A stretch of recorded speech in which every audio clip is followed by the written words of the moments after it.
अकोला शहरातील आरडीजी महिला महाविद्यालयाच्या प्रांगणात इंदुरीकर महाराज यांच्या कीर्तनाचा कार्यक्रम मोठ्या उत्साहात पार पडला।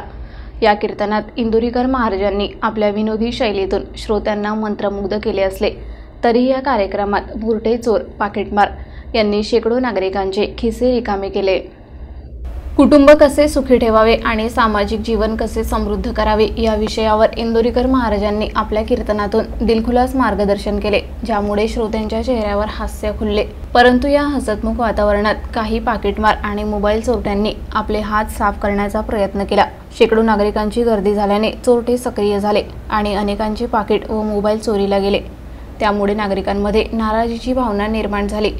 विशेषतः कार्यक्रमाच्या नियोजनात नियोजनशून्य कारभार तसेच नियोजनाची कमतरता असल्याचे लोकांचे म्हणणे होते। दरम्यान काही सतर्क नागरिकांनी एका मोबाईल चोरट्याला रंगेहात पकडले आणि त्याला सिव्हिल लाईन पोलिसांच्या स्वाधीन केले। या घटनेमुळे कार्यक्रमातील उत्साहात थोडीशी निराशा पसरली, मात्र पोलीस आता पुढील तपास करीत आहेत। आयोजन समितीने भविष्यातील कार्यक्रमांसाठी अधिक कडक सुरक्षा उपाययोजना करण्याचे आश्वासन दिले आहे।